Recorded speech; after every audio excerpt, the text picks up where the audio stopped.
Crafting തുടങ്ങിയ പിന്നെയുള്ള എൻ്റെ പെൻ ഹോൾഡറിൻ്റെ ഒരു അവസ്ഥയായിരുന്നു ഇത്. എല്ലാം കൂടെ മിക്സായിട്ടാണ് ഉണ്ടായത്.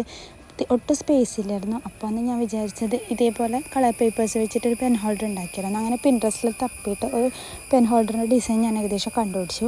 അപ്പോൾ ഇതേപോലെ മടക്കിയിട്ട് പേസ്റ്റ് ചെയ്യണം. ഇതുപോലെ 6 പേപ്പേഴ്സാണ് ഞാൻ എടുത്തിട്ടുള്ളത്.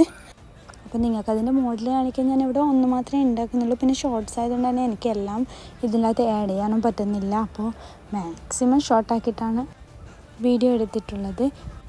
ഈസി ആയിട്ടുള്ള പരിപാടിയാണെങ്കിൽ കുറച്ച് മെനക്കേടൊക്കെ ഉണ്ട്. പിന്നെ പ്രധാന പ്രശ്നം എന്താണെന്ന് വെച്ചാൽ പേപ്പർ നേരിയ പേപ്പർ ആയതുകൊണ്ട് തന്നെ ഗമ്മ് തേക്കുമ്പോഴത്തേക്ക് കുറച്ചൊരു ഇത് വരുന്നുണ്ട്. പിന്നെ കുറച്ച് കട്ടിയുള്ള പേപ്പർ ആണെങ്കിൽ കുറച്ചുകൂടെ ഭംഗി ഉണ്ടാകും തോന്നുന്നു. പിന്നെ നമ്മളിപ്പോൾ ഏകദേശം അവസാന ഘട്ടത്തിലെത്തി.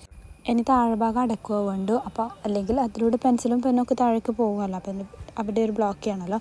പിന്നെ വേണമെങ്കിൽ നമുക്കിതുപോലെ സ്റ്റിക്കേഴ്സും കൂടെ ഒട്ടിച്ചെടുക്കാം. ഇഷ്ടപ്പെട്ടെങ്കിൽ കമൻറ്റ് ഇട്ടോളൂ.